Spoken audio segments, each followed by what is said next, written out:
even though we are, in basically a little over 1 point per game. 1 point per game. That's what this team is scoring in the league, right? Yet his defenders keep talking about, oh, the underlying data is looking good.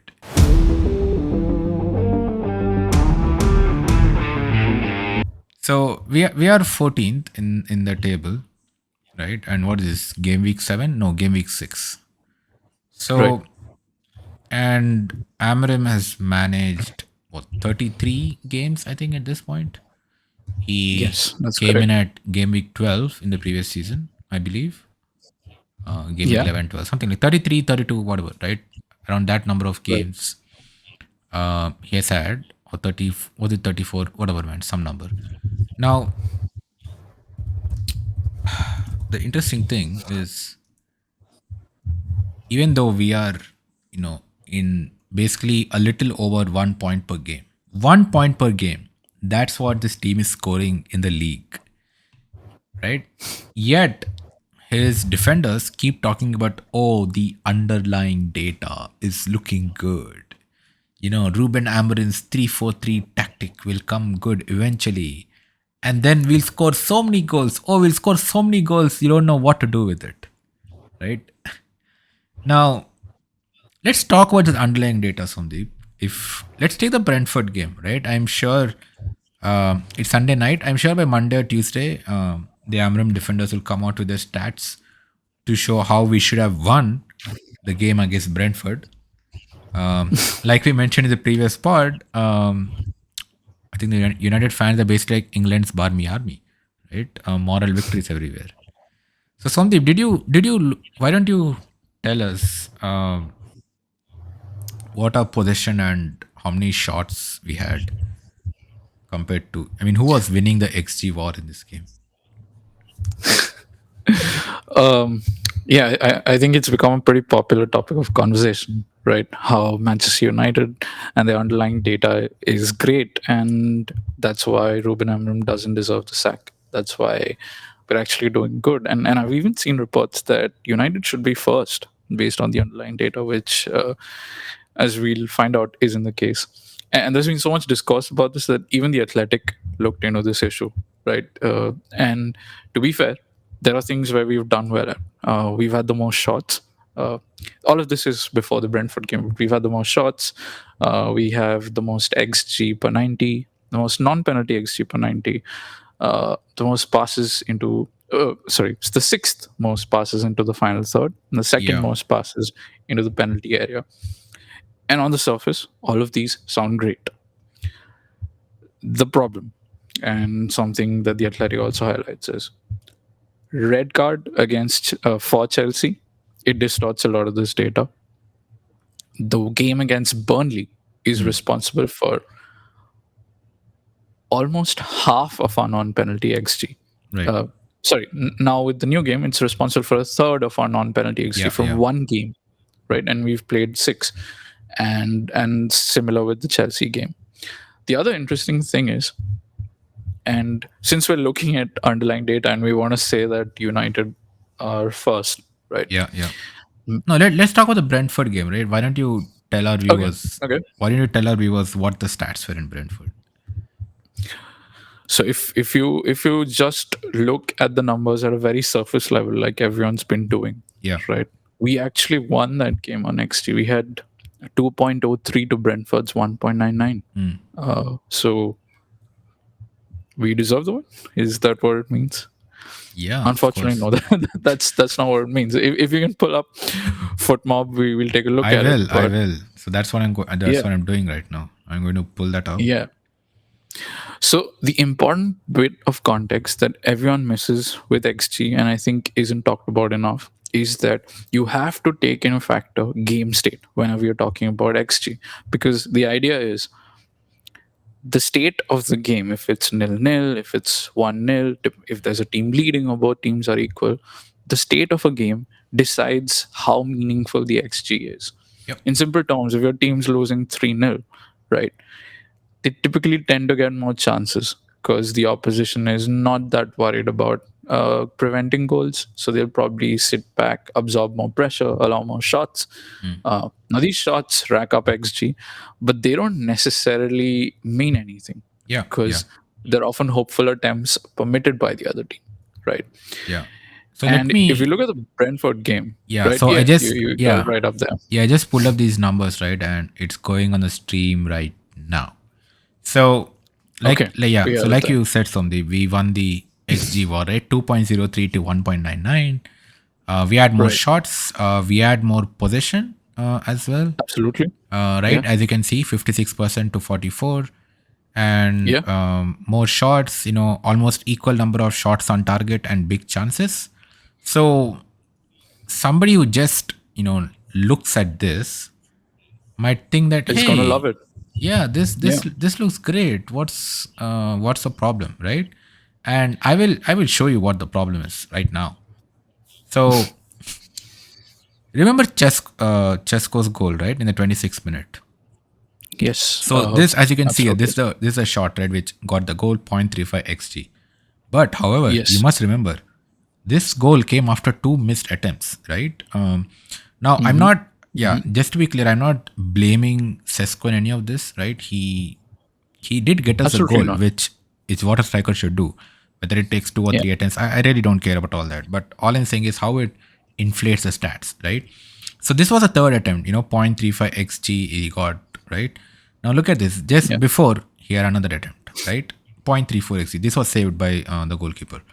And right before Yeah. that, another attempt, 0.31, right? So header, right foot, left foot. Yeah, he did the entire thing in one thing.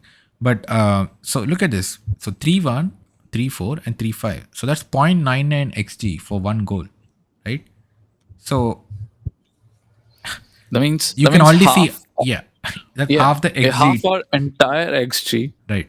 was essentially one chance. Yeah, and Like I'll do it's you one good better. fortune that. Yeah. I'll do you one better. I'll do you one better. So this was the penalty which Bruno missed, right? 0.79. That's 0.79. Yeah, Yeah. so that's That's the 0.99 average and XG. 0.79, right? So 1.78 out of the 2.03 xg was just in these two attacking movements. Now, Yeah. what is left Yeah. if you subtract these two numbers? It's about 0.25, right? So That is 0.25 correct. xg for the remaining 10 shots, out of which, sure, only two were on target at this point. But 10 other shots, your XG is, yeah, let me cut the screenshot of the stream. But 10 shots for 0.25 XG in total. So I think that should tell you, yeah, I mean, the underlying data is bad. It's a penalty. Like, if we had I, scored the penalty, then sure, we would maybe 2-2. Maybe Brentford never scored that goal, but we did miss a penalty. right. And even if we keep the penalty out, right, we just looked terrible all game. We were not creating anything. Um, Yeah. So I that's, wanna highlight something there. yeah, And why I say that, like, the context of the game matters, right? We've debunked the myth that we created a lot in the game. We didn't create more than Brentford. Yes, we had the penalty. So granted that is a valid I opportunity. think But even if we scored the penalty, we can say that we didn't create more than Brentford, right? Regardless of the penalties we result, didn't. that is 0.76 of your XG. And then one Yeah, X and 0.99 is all your, those shots that Chesco took to hit the goal. So I mean, absolutely. And we got to remember another thing that like Brentford were 2-0 up after like minute 16 or minute 20, right? yeah, They were happy, like, conceding a lot of possession and a lot of territory to us. It's a big part of why we got the penalty, right? If you look at our overall game, especially in the first half, right, uh, we didn't have a lot of threat.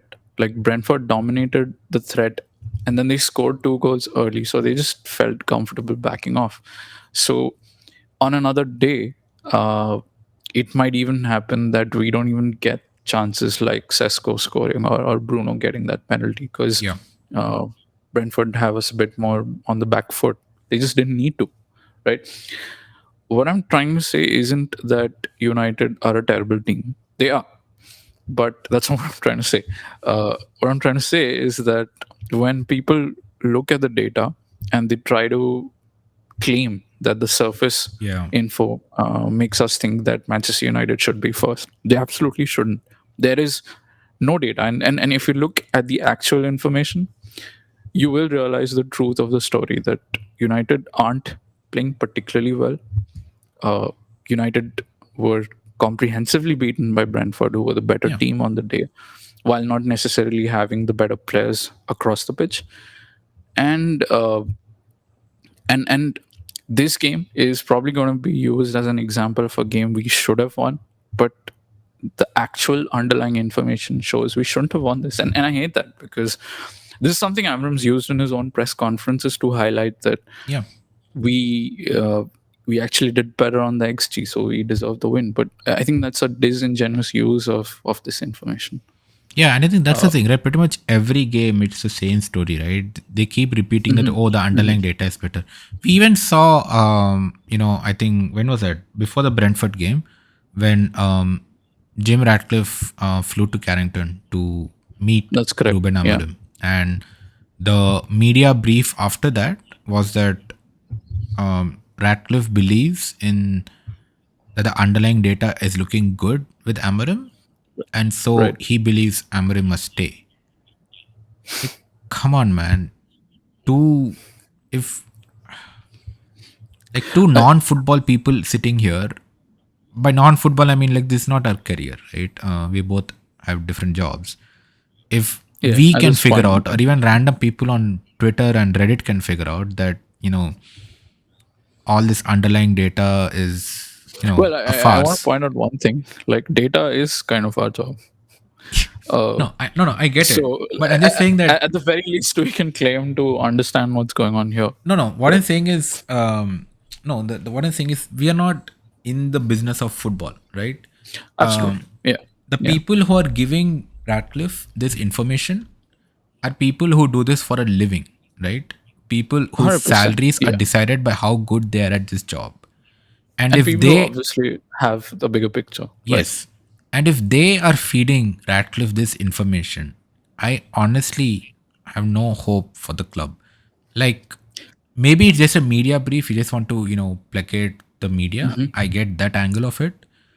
But Yeah. to say Yeah. that the underlying data looks good and just repeating the nonsense that is going on social media right now from the Amarim defenders is frankly, it's just a farce, right? And I mean we can go on and on about how Ineos has ruined this club since taking over. We have done multiple segments on that, but Yeah. Yeah. Now, I want to point out one thing. I think it's a.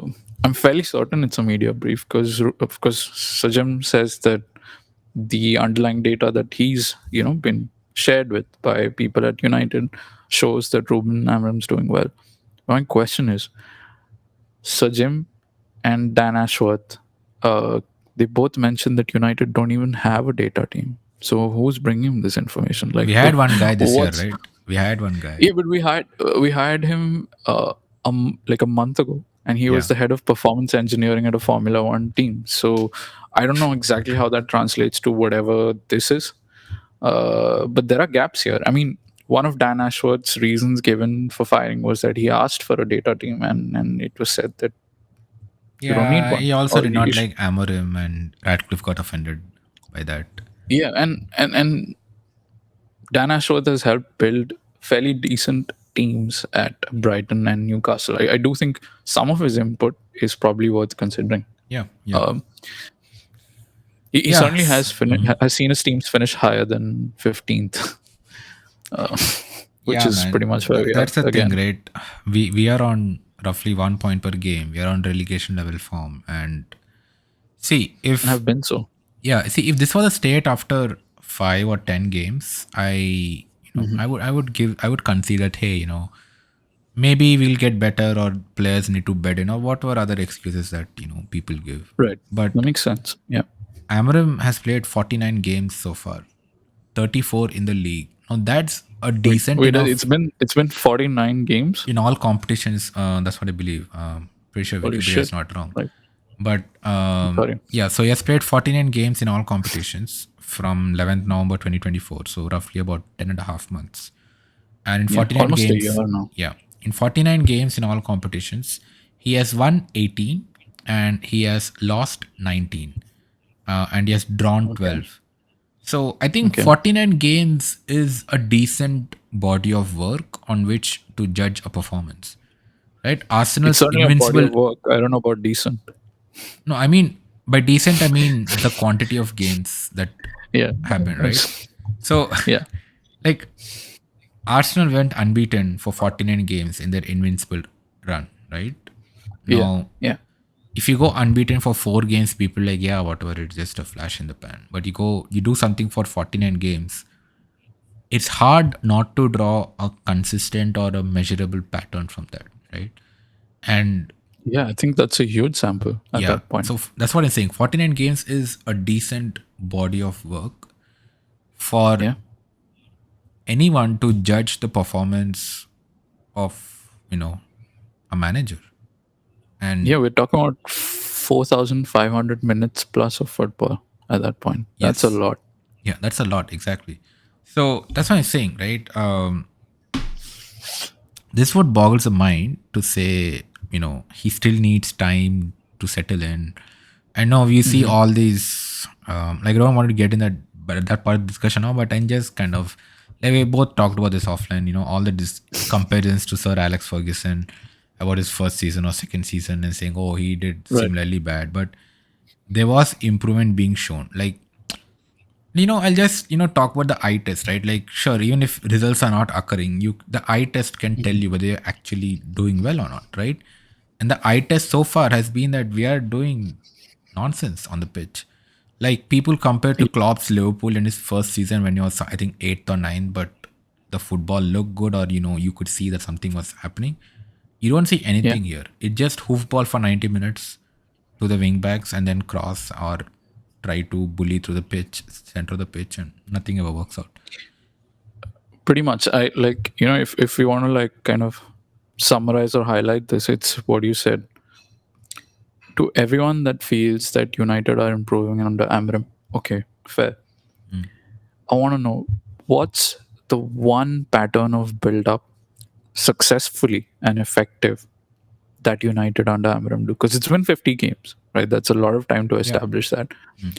What's the one pattern of build up or uh, a successful build up that you see the United team executing well under Amram? And if you can think of that, like please like share it with us because we really want to know. Yeah. Uh, it's difficult to answer that 50 games in according to us. Yeah. And Pratyush, that kind of brings me into I think our second like question for the day.